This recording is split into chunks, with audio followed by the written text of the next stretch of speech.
Hey everyone, welcome back. It's Lucid, and I am once again joined by the highly intelligent Mr. Sai. Hello, this is Sai, and I'm joining the highly intelligent Lucid for another turn after I think it was almost a week since we last recorded. Right, so we're going to be a little rusty on details, so I'll catch us up with where we were. Basically, TNG and Xibalba have been, they tried to negotiate a peaceful settlement, and TNG kind of held the line in a position where I didn't really think they should. And Xibalba's like, okay, well, we're going to go gas, and just burn it TNG. So we're going to get to see how that all plays out. For us as the viewers, though, that's very exciting. It means we're probably going to have some cool battles. Yeah, and then TNG basically had been invaded by a bunch of people. So they'd been invaded by Pangaea, by Vedheim. They didn't quite finish Pythium, so that war is still active. And then, of course, most recently, or most impactfully, I should say, Shabala basically went all in on their invasion. But we did see some successful defense against Pangaea, but they're still fighting a coalition, which is still a very bad place to be in, just because even if you win battles, it's very hard for you to go out on the offensive and take advantage of those victories if you've got a bunch of other armies that are already on your doorstep. Right.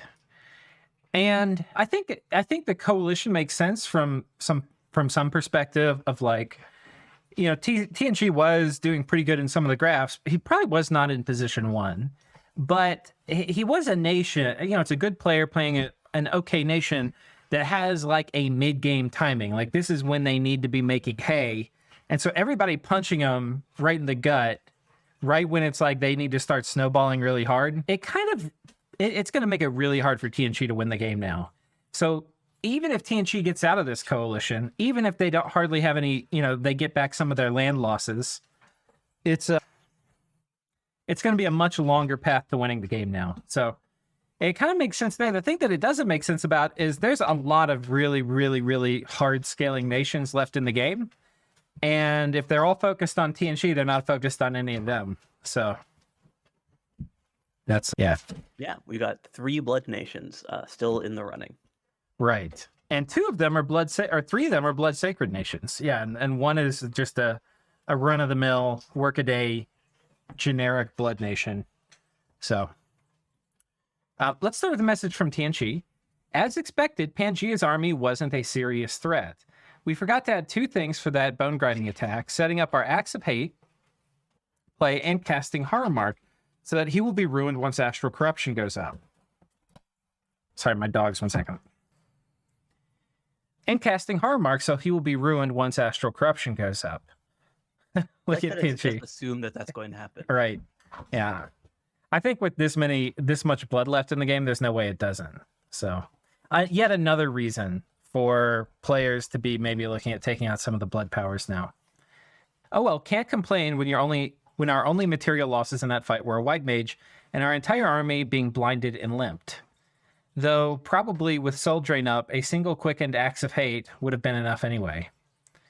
For what it's worth, I think innate caster as implemented is pretty anti-thematic mechanic and hope it's reworked in Dominion 6.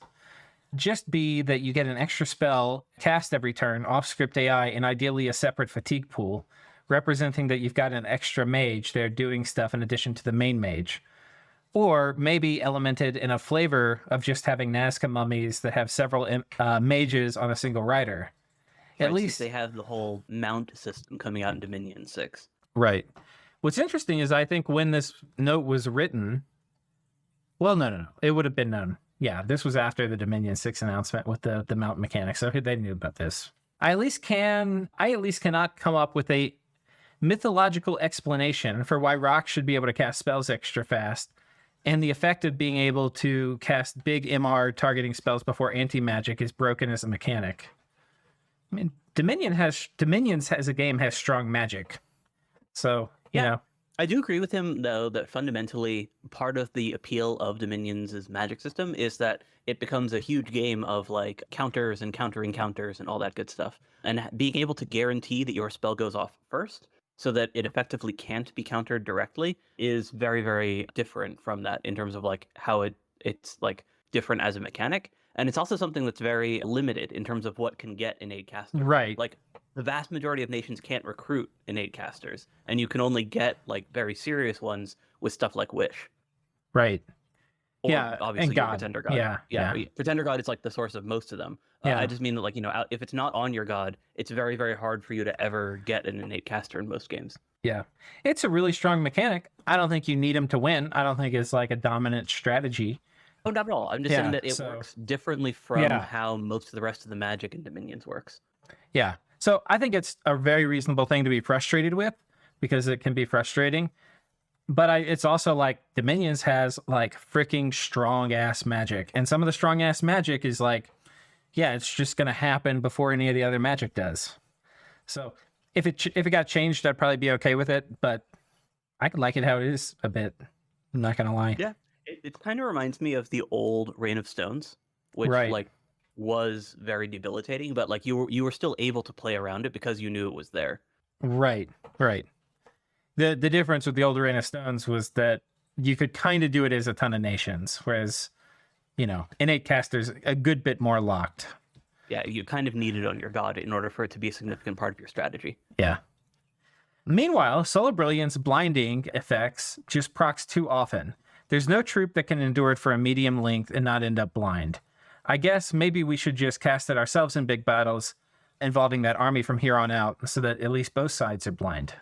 Yeah. Well, Pangea can get away with it because they've got recuperation on everything. Yeah. We noted that in the last episode.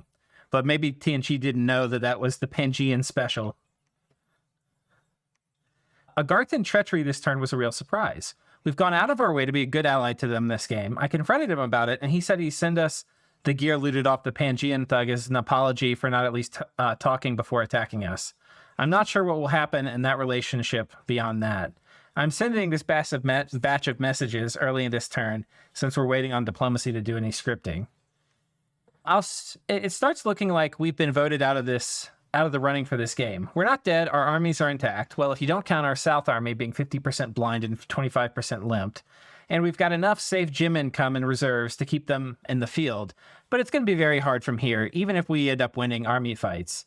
Ultimately, the situation is a diplomatic failure on our part. But I think it's worth highlighting the character of the demands from Xibalba and Pangea, and to a lesser extent from Vettiheim, has been, we want 5+ provinces, including important infrastructure from you. And the land being demanded by those powers was specifically very painful and not, in practice, negotiable. I don't think that's true. Yeah, in Xibalba's case, he very specifically did not want to give up the Throne of Water. So like he felt that was a non-negotiable position, which basically meant that they couldn't have peace because there's no real viable border by which Xibalba could take stuff from TNG without expecting to get that province.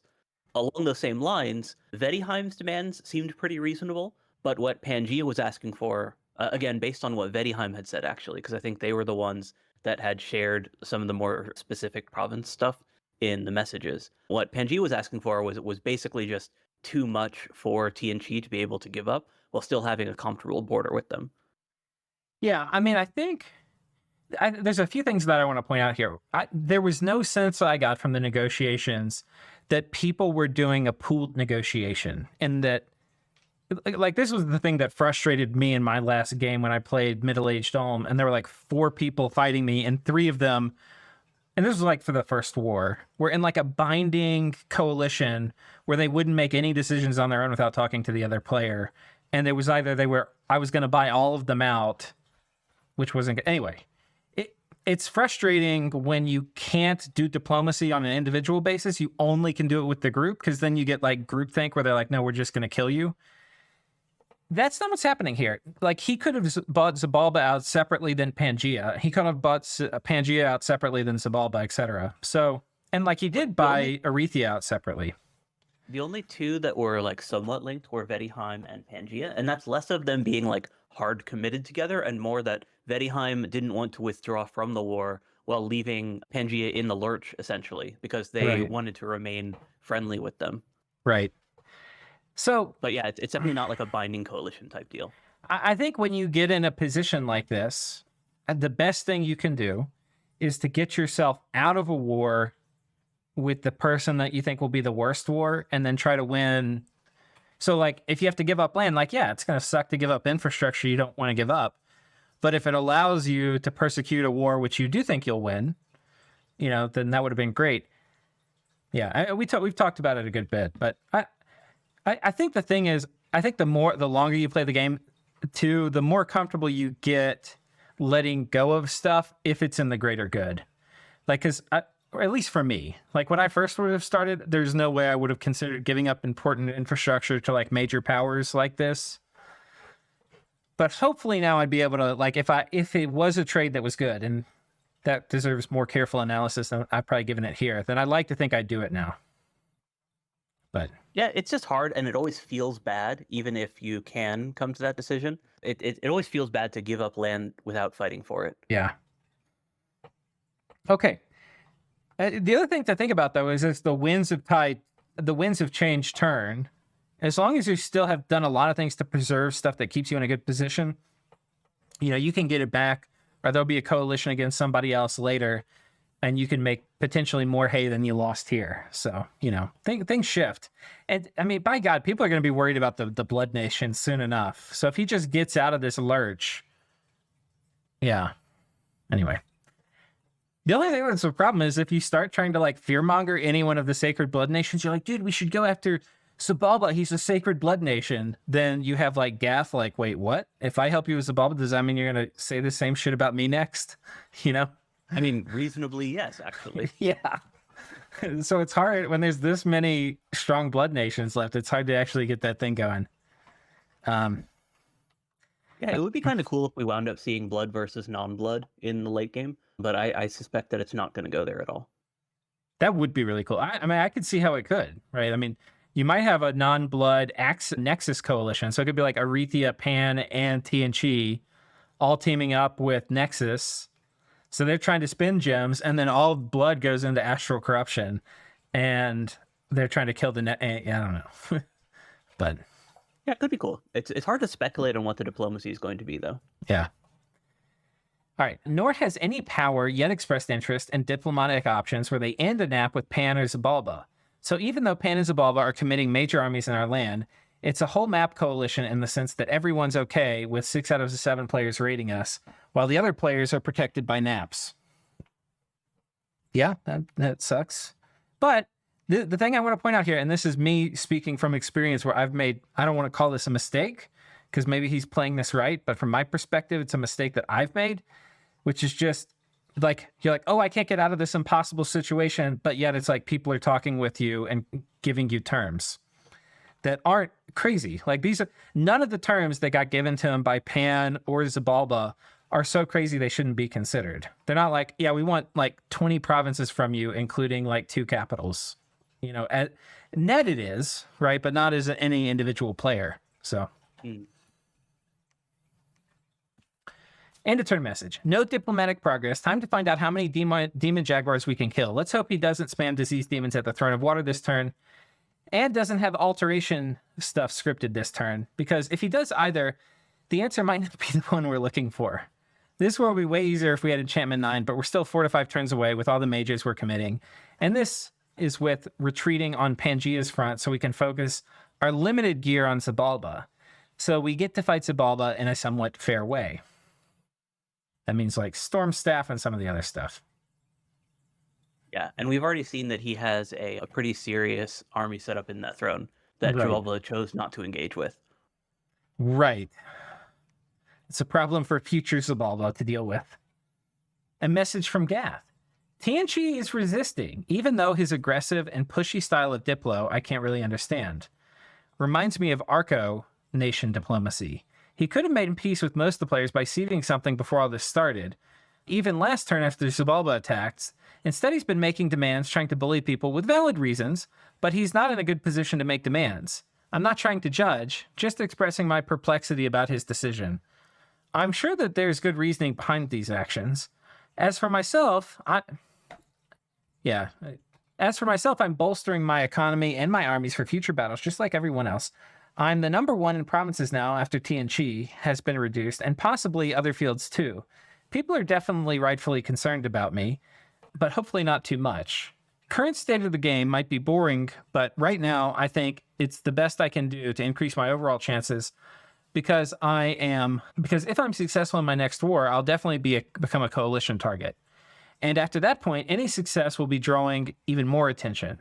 And I don't want to be deliberately unsuccessful to avoid that. So I'll enjoy my peacetime while I can. Yeah, the other thing worth noting is that in spite of Gath being a big blood nation in terms of having those sacred blood summons and any fort blood mages, his blood economy is much smaller than that of Xibalba or even Vedheim, just in terms of like how many hunters he has, because he has relatively few spread around each of those provinces.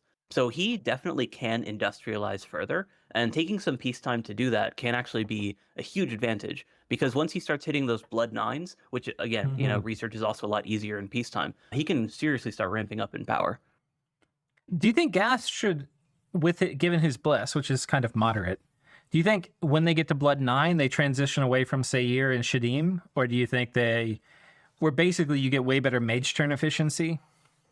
I think that Shadim are always good, just because they are, basically better storm demons. But you can definitely add more diversity with the late game blood stuff, in particular the demon lords, just because as big casters, they open up more big summoning in their own right. So you can basically do both, right? Like you still get some Shadim via your small blood mages.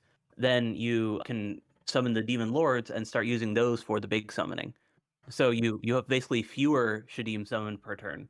And then that, of course, means that you have more of those B1 mages to do hunting. So it kind of scales in very well with itself. Where, like, when you get those late game blood summons, they open up more big magic and, of course, more big casters. Yeah. Okay. Message here from Xibalba. Hey, attack TNG with the dog pile, expecting to peace out quick. With a few provinces, including the Throne of Water, spent a lot of time trying to peace talk with what I thought were reasonable offers. But I guess giving up the throne was too much, even if I gave them something of value in return. So the war went on for a turn, and I got more provinces and a fort. Woo! So this turn, I'm writing the message, we saw TNG bring a formidable force to the throne fort with a script that could kill anything I could field anytime soon. Scary. Then TNG told me they were actually being nice on purpose and didn't kill the other stack storming the fort for Diplo reasons. Okay, lol. So apparently he just wanted to show off their superb force and the throne fort, knowing he could get Jim burnt, and let me take the other fort for free, knowing I'd attack it. That was nice of them indeed. So here I was thinking, what the fuck I'd do being in a war against a foe I couldn't beat. Luckily, TNG made it easy, threatening to rage hell war me if I don't peace out now. So obviously I'm forced to keep fighting because, lol, that's the kind of crap is super lame.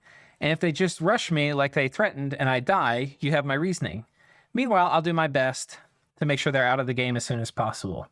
Xibalba. Yeah, so basically their Diplo style of trying to basically refuse to give up that throne, like basically having that as a Diplo priority kind of backfired in that it made it so that Xibalba perceives that they can't be negotiated with anymore. Well, I don't even know if he's saying they can't be negotiated with. I think it's more him saying what you were saying earlier, which is just like, I'm going to take this, and if you're not going to accept it, then we're going to keep fighting. It's just like a term they can't move past. And then I think the rage war thing,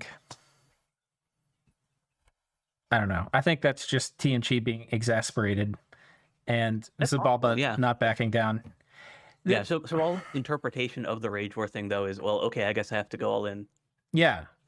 Yeah, I think that's part of the problem. And it's almost like it'd be good to have a third-party negotiator. Like, if you had, like, a third head of the Hydra that you're like, okay, you're just in charge of taking my rage-fueled comments and making them nice, right? And sending that to them. Like, there's definitely value in that. Because if you are going to rage war into them, it's probably better they don't know it, right? Like, unless you're trying to get them to back out. But that's not really a great... I think the only time it maybe makes sense to threaten rage war is like if there's a clear game leader, we're teaming up on the game leader to take him down because they're running away with the game, and somebody like decides to backstab me while I'm doing it. I'll be like, okay, I'll let the guy win, and I'm just gonna throw literally all my stuff at you, you idiot. But Well, in this case, it's more TNT using that as an ultimatum, I would guess. Right, right. Yeah, but I don't think maybe on newer players works against experienced players. I don't think ultimatums like if you like, oh, this thing which was a good idea for me to do, I'm not going to do because you threatened to fight me for the rest of the game. You can't let yourself get bullied like that, you know? And that's exactly what Xibalba's response is. Yeah. Right, But we don't actually know. This is basically just our interpretation of what's been shared. right. I think it's safe to say TNG's getting exasperated though, and to me, this is what I wanted to say earlier: was it makes sense because they probably shouldn't be getting coalitioned by the whole map right now. Like, it makes sense for people to be worried about other nations. And it's probable that people probably should have asked, like, given that there are other nations that really do need to be coalitioned right now, and TNG's like kind of bottom of the list. It would make sense if they wanted concessions to slow them down, that maybe the concessions should be a little bit smaller. So I can understand it being frustrated, but it's also like, this is the game state, bro. What are you going to do? So. Yeah. Agreed. That it's totally justifiable for TNG to feel exasperated from this. Yeah. All right. Message from Agartha. While I'm at war with TNG, we made a deal that I'll get a few border provinces while he fights Pangaea. I think Pangaea is my worst matchup, since each battle can turn into magic dual slaughterhouse for my Ducados. So weakening him a bit would be a good idea. If after TNG falls, I would get a bit less. Let's see how that pans out. I decided to go with wish farming. I had to empower, for a little late, I had to empower an Astral 3 mage 2 times, but it would be worth, God, I hope this was, if you're going to empower twice, you better do it on a golem. And it doesn't sound like he did it. Because, Astral Corruption's coming up, and this guy, you literally can't cast wish with him after it comes up. Well, I mean, he said S3, so presumably that is not, in fact, a golem. Right. Unless it was a golem turn it into a controller. Yeah. Unless it was a golem you already empowered once for various other reasons. Yeah, he could also turn that guy into a Solus, if needed. Yeah, that's so risky though. You'd want to do it ahead of time, You don't want to take the Solus roll. It's pretty much any way to turn something into a Solus, you're going to have a chance of killing him. Yeah. Okay, but it should be worth it since the water gems can be converted 1-to-1 via cultivation. Technically, if I did convert each received gem into astral, my return on investment would be 12.5%. And of course, I actually use mostly other gems, so it's even better. Let's see if that helps. So it's basically you get 12.5 gems a turn if you're doing the pearl cultivation wish farming, or 25 gems a turn of a different type other than pearls or water. Let's see if this helps me get the push I needed for late game. Yeah, we kind of talked about this, how each wish caster is like half of a global. Right. And so it scales indefinitely, but it doesn't scale very quickly because the primary thing limiting you is actually the extreme cost of getting a wishcaster, especially a horror immune wishcaster. You have to empower a golem 3 times, kit him out with a robe of the magi, and then a bunch of other boosters. It's very, very expensive. Yeah, Ugol is the cheapest, but he's kind of squishy, and he definitely can die. Yeah, especially like I've had Cthulhu in a game when Astral Corruption came up and he died. So yeah, I don't now. If after that, basically, if I have Cthulhu and AC goes up, he gets assigned to some other job like fighting in armies where he has a chance of living for 20 turns. Yeah, or again, you can try to convert him into Solus. Although, as you pointed out, that has its own risk. That's actually probably. I don't think I knew that when I got him a second time and AC went up, but I think that's probably the best play. But it's a dice roll, but I think it's probably worth that dice roll in that chance, or in that case. Okay, cool. So now we actually get to see what happened. So no magic phase attacks, because I've tried to be sneaking in and actually, or Arco or you. I think it's mostly Arco and I've been sneaking in to set the guy to site search. Yeah, I remember that I set that at least once when we did a live turn. Yeah. Okay, so let's see what happens. Let's go to TNG. And so this is the front with... So he takes his back from Pangaea. Let's see what he's using. Those are such cool mercenaries. They are so cool. Yeah, they're kind of one of the few mercenaries that's just like indomitable point buff sacreds. Yeah, they're so good with point buffs on them. And they become even better when you're in the demon hell phase of the game because those things deal triple damage. Yeah. So They're they really just good. massacre demon knights and storm demons and those sorts of things. Yeah. Okay, so Pangea is basically pulled back here. On the southern front with Pangea, there's basically no action. So this is, while Pangea is not piecing out with them, they're also not really being very aggressive. Oh my god, Xibalba, though, is on top of TNG's capital.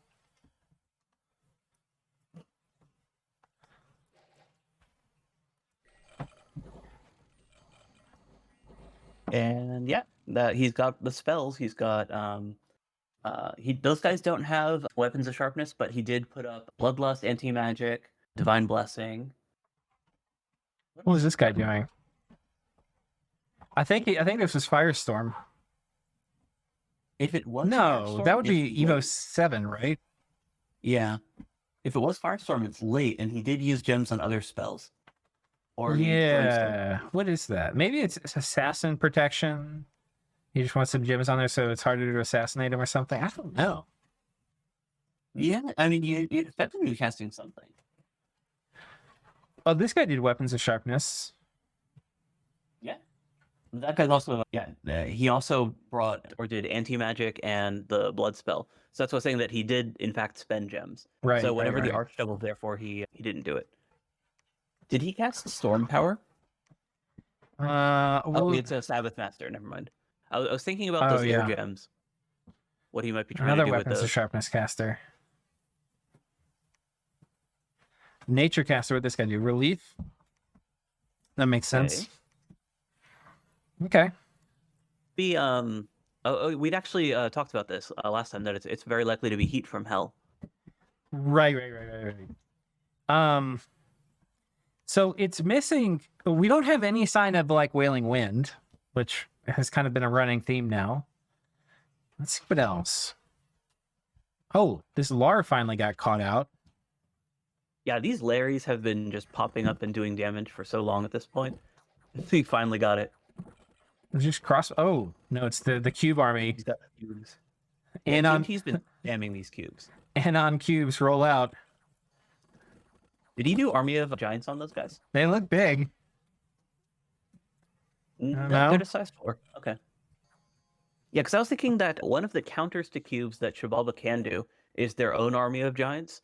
If the cubes aren't buffed in size, then the Ocelotls become size 4, and they can no longer be eaten by cubes unless the cubes themselves are also enlarged. Right. And then the other thing that you want is Marble Warriors or one of the Army of Gold or Lead spells in order to give them protection against the Acid Shield. Because they'll kill themselves pretty quickly on that. Oh, he gets frozen hearted. This is a second Lar that died. Does that mean Pythium's dead? Oh, Arco. Wait, no, Pythium's still alive. Where's Pythium? Pythium has a fort that's under siege by Agartha. Ah, okay. So Agartha pinged it this turn. What's inside? Not a lot by the looks of things. Yeah, this throne or this fort should fall very quickly, given that it's mostly just low-level mages and not even enough of a community in there. Yeah, not even a serpent priest for foul vapors. So, the nature random Renatai can do that with a Thistle Mace because they're still N1 Water 1, but yeah, they definitely can't do it easily.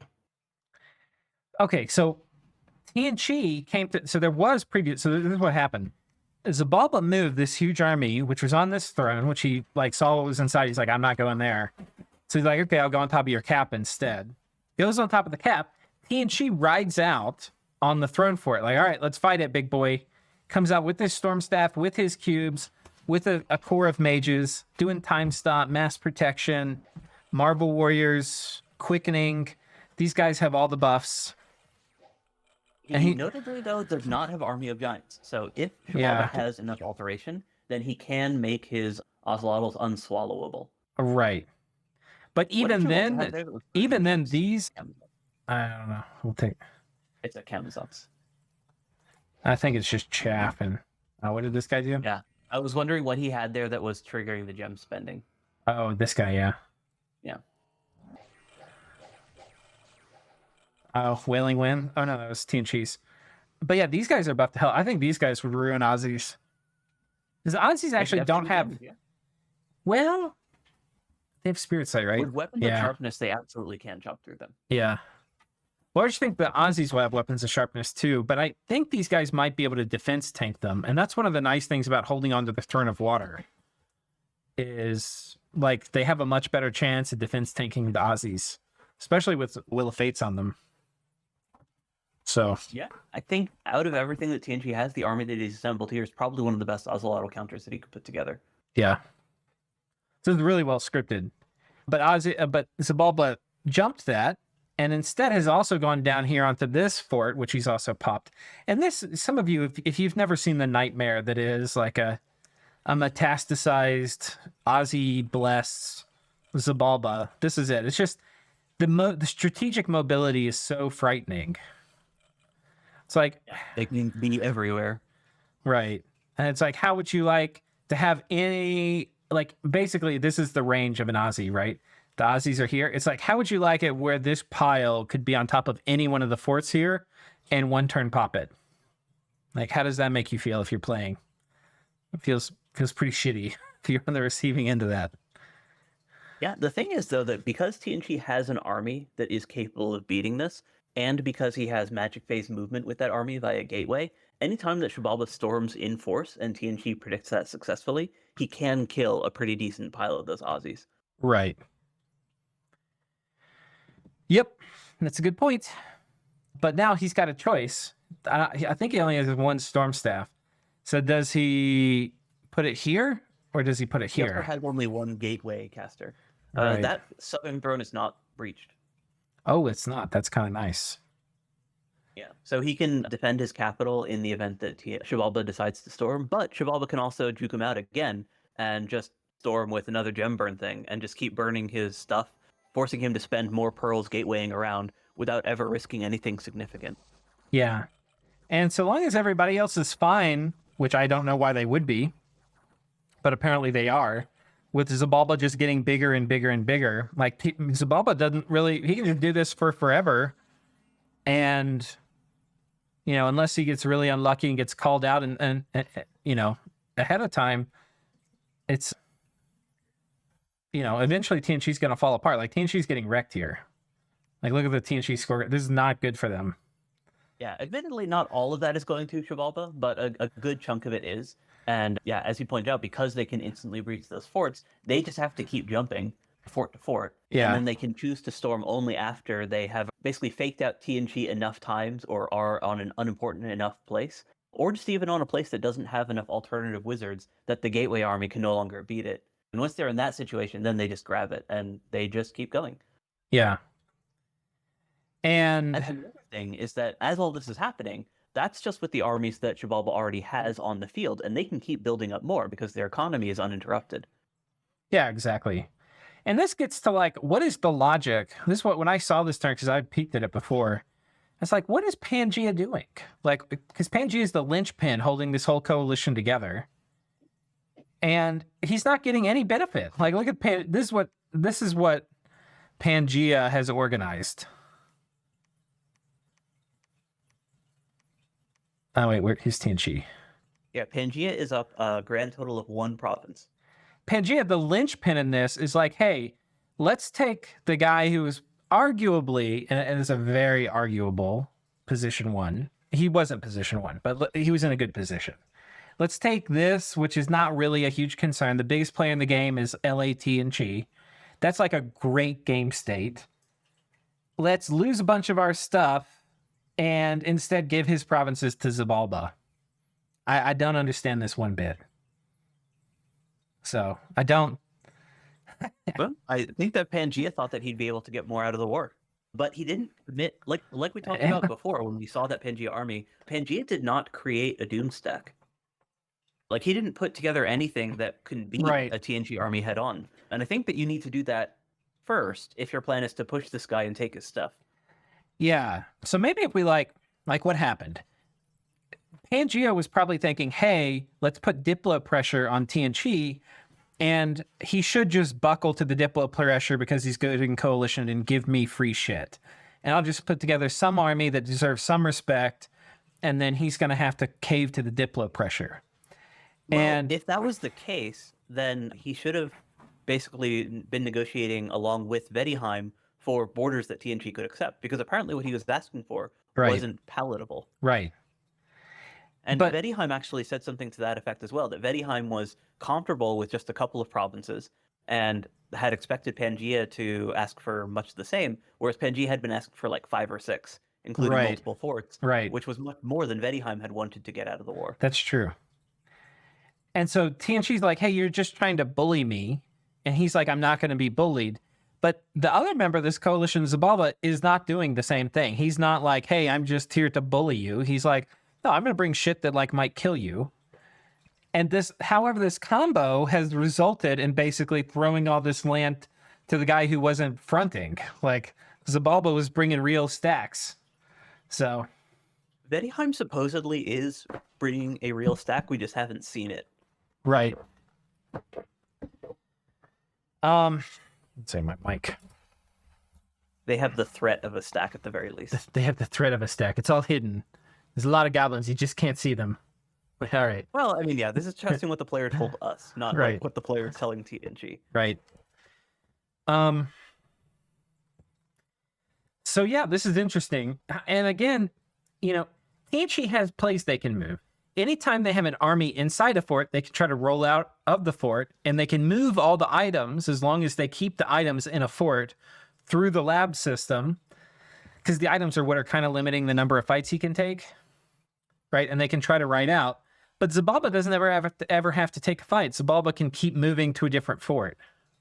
Right. Right. And as long as the armies are locked up in forts, he can also keep taking territory outside of the forts too. Right. Basically, TNG needs to have an army in place that can beat the Xibalban force on patrol, which requires predicting where Xibalba is going to go.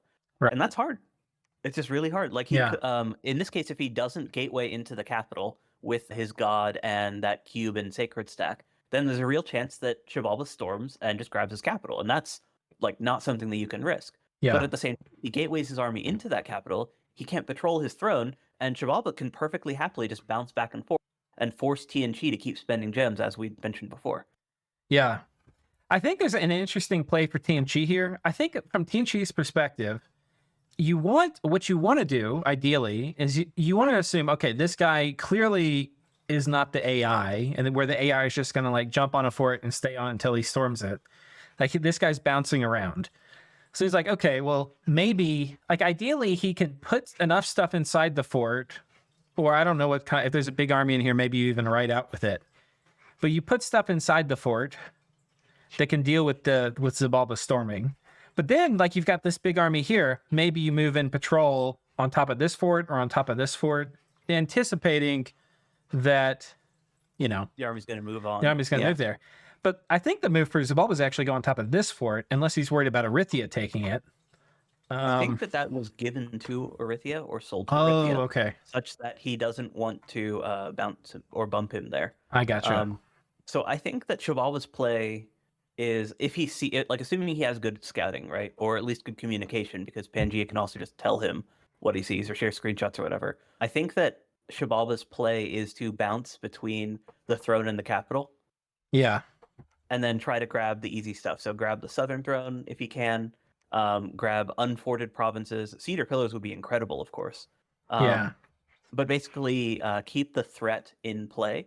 And until TNG has multiple armies that can both beat that stack and has them basically in a position where they're capable of patrolling, he's in a really bad spot. Yeah. And I think TNG has it because, one of the nice things about Xibalba pushing in this far is that it's starting to get close to these other armies that were basically here for Pangaea. So hopefully TNG mobilizes this army, because really the only way TNG starts getting out of this is they need to start winning fights and killing Aussies, which means predicting that he's going to keep jumping on top of forts. Right. That is actually the one thing that he has going for him, is that he does, in fact, have a death ball capable of killing these Aussies. Right. So just having that does change the dynamic of the war considerably. The thing, this army, though, is word. tied up that, like, this fort is just a basic fort, 250 wall strength. I don't, if there's like hidden stuff here. Basically, he doesn't want this fort to get popped and taken from him. But honestly, this was probably enough. He could probably move a large part of this army here or here, and then maybe reinforce a bit from here over this way, and then be able to, like, Yeah, his mages and the Celestial Soldiers should have 2 map moves, so he can definitely Right. get between those 2 forts, assuming those are real armies and not like army items. yeah, But yeah, that many Celestial Soldiers are going to be incredibly potent against basically anyone that you throw them against, because they have just Right. incredible stats. and TNG's got Alt 4, so they've got Will of Fates and all the other, Fog Warriors and Yeah. So yeah, this totally is a stack that could. The thing that kind of limits it is he does need a second Storm Staff, and I don't know if he has more than one. So that's like the real, I think, limiter for TNG right now is the number of Storm Staffs they have. Right. And then of course the other thing is it's possible for Xibalba to just mess up, right? Like, once Right. if he guesses wrong and he slams head first into one of these doom stacks when he's not ready for it, then he's in trouble. Because while those Aussies are not irreplaceable, they are a very significant material investment. And we've seen that he doesn't have Welling Winds with that army. We've seen that he Right. doesn't have a battlefield clear option of basically any kind in order to pop Fog Warriors. So like until his battlefield magic catches up, he basically needs to remain in motion like that and keep burning TNG's resources and basically trying to catch him off guard, because in the head-to-head fight, he does not have the advantage. Right. So it's actually a very challenging position to play, in my opinion, on either side, because whoever guesses, like, it would be very stressful for me. Like, I would be like dying inside, checking each of those turns Right. to see how it happened, because you have so much material in motion on both players. Yeah, and it's like Battleship. It's like I attack E4. It's like, is there a battleship there? And if there is, it's like a huge fight, and who knows how it's gonna go. And ultimately, he's gonna want to storm some of these forts too. So He has to. if he storms it, God knows what's in there. If he's gateway, TNG's been gatewaying around stuff. So, and then the final thing I'll say is, if Xibalba loses a big chunk of their Aussies, people should go fucking kill them. It's like, if TNG can kill 300 or 400 Aussies, it's like, all right, this the time, guys. Army, yeah. Like, it's not just half his army; it's half of his like national power budget. Right. That's what he's been investing so much into. Right. And it's like, it's not going to get easier from here out. It's it's one of the hardest scaling nations in the game, and it's like, go get them. Like we kept mentioning, Xibalba's been investing heavily into these Aussies to the point that his research has been suffering significantly. But that means, of course, that he's got a very big, scary army, but he doesn't have much outside of that. And that also means that he can't easily make up any big losses because he's so reliant on having this critical mass of sacreds. Yeah. Anything interesting over here? Scouts from Arco, Pangea. I mean, even just losing the 17 Oslotl raiding party is showing that TNG is responding very well with even mid-sized forces of sacreds. Right. Yeah, I mean, 17 Aussies is pretty scary. I mean, this is 25 sacreds, right? And TNG took this without hardly losing anything. So yeah, and that was only with 9 sacreds of his own. Yeah, so 24 Xibalban sacreds. Did he not bless them? No, they got blessed. Oh, no, the Shilon is the I think it's Swarm. It's the I just had the wrong mage in mind. The Shilon is the. Why aren't these guys flying? Water. Oh, they're on flying attack closest, I think, and some are on flying attack rear. The other thing is that when a flyer flies, they're out of like combat range for that turn. Mm-hmm. So if there's something within walking distance, they'll actually walk and hit it. Okay. Which makes sense, right? Like, you wouldn't want them to be literally wasting every other turn if there's something that they can just walk up and hit. Okay, but, so oh, go ahead. Oh no, I was just saying that, like, that if you look at that battle report, it doesn't look like TNG has a very significant investment, especially compared to how much they're able to kill. Yeah. Oh wait, this one. They just have mage support, and that makes a big difference. Yeah. Yeah, that's super cool. Are there other interesting raids here? Amazot coming in, trolling out some heretics. Ooh, is this a suicide? Looks like it. Yep. Yeah, it's just a feeble-minded mage that he doesn't want to pay upkeep for. Oh, it's just diseased. Come on, man. You can get some research turns out of that lady. Oh, that is weird, actually. Yeah. I didn't notice that she wasn't feeble-minded. Typically, if you're sacrificing a mage, you don't want to throw away someone that still has juice in them. That is weird. So Rithia laying claim to this stuff. I mean, the Rithia position's improving. I'm not bullish on them, but you know, if they're going to get 2 forts off TNG out of this whole deal, that's without spending anything importantly. right. The thing that worries me about Erythia mostly is just that we don't see them building up a serious army. Yeah. Like yeah. they're still in that same, they still have that same issue that we talked about before, where they don't have anything that can threaten another player right now. Yeah. Okay, and speaking of Erythia, they've got some PvE stuff going on here that I don't know what this is about. This is Phoenix Pyre, Earth Power, Strength of Giants. So they're going to Pillar Fire the Barbs. That almost worked. I mean, yeah, doesn't look that close. Just do a fire elemental, dude. Just do a couple fire elementals. 38 barbarians just kills the heavy infantry too quickly. Yeah. Legions of Steel's not enough on these guys. Unlike Ulm or something, it'd be different. Oh, it's the same thing. This is round 2. Just more infantry. Yeah, in this one, it looks like he has a little bit of a better balance. And yeah. Oh, he fluffed a lot of them with body ethereal too, so. That's probably better. Yeah, I mean, it really is just a matter of bringing enough dudes. Also, I think it looks like that one had only 1 barbarian lord, so he might have just gotten lucky and snuck the commander as well. Yeah, that's true. Okay, let's go look at the Agartha front. So oh god, what is this? We have a tomb. This is our first time we've actually seen the Tomb Oracle. I think we've seen scouts of it, or battle reports, but got a luck item on that guy. Yeah. I've never seen someone make the G boots on purpose in vanilla. Yeah. Actually, that's not true. I did, but it was for a dumb gimmick thing where they're doing 2 gloves of the gladiator. Oh, nice. Oh, because it adds strength, right? Or no, it doesn't. Yeah, it does. It has 3 strength. It's to have as many attacks, as many non-weapon attacks as possible. Oh, I see. For your martial artist guy. Yeah. I mean, it's not a bad thing. I mean, at 20, you know, yeah, I don't know. I can see it on various it was builds. just for the joke. Like, you don't generally put 2 copper arms so that you can have 2 gloves of the gladiator. Oh, shit. Okay. That's funny. The meme is just to punch and kick as many times as you can. I gotcha. Okay. Wait, did he do Moss Body here? Was that what this guy was doing? What was the god casting? Earth Power, Moss Body, Quickness. Okay. Yes, that beats PD. Or in this case, Indies. Okay. Was that Indies or PD? I think that was that was PD. Oh no, okay, yeah.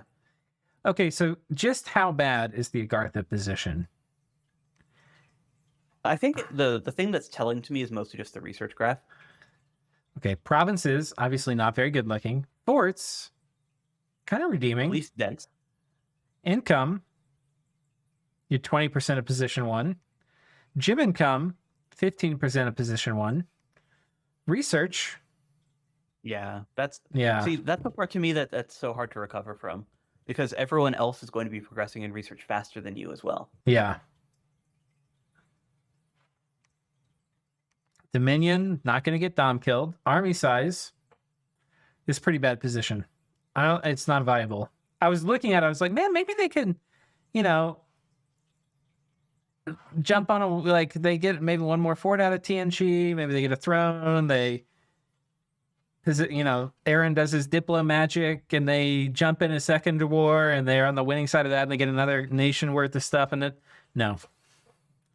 Yeah, I think it's not playable. At some point. Yeah. Anybody. The second one of their neighbors has a free moment and an inclination, they can just go eat them. Yeah. And it's kind of funny because TNG had basically been their reliable ally the entire game and could have eaten them many, many moons ago. Yeah. To the point that Agartha basically had been existing on TNG's good graces for the majority of their lifespan at this point. I think the most epic kind of karma here would be if TNG somehow pieces out with people and then goes and kills Agartha. That would be... Yeah, you deserve it. Yeah. That'd be good karma. Instant karma. Not really instant. Heavily delayed, but... Eventual. Although I will say, though, that the Umbrals are quite good against cubes. Oh, yeah. Yeah, for sure. But TNG's tools are... The cubes are just one one tool in the TNG arsenal. They're not the Yeah, indeed. It's just that we've been seeing so many of them in the anti-Shabala army that it had been on my brain. Right. But you're right. Yeah, that's by no means their only tool. Okay, so I think that's it for this turn. What are your thoughts here? Looking at Gath, I kind of want to see if Oh. they're ramping up their blood economy, but it's kind of hard to tell unless we see a scout get captured whether or not they've been increasing the density of how many hunters they have.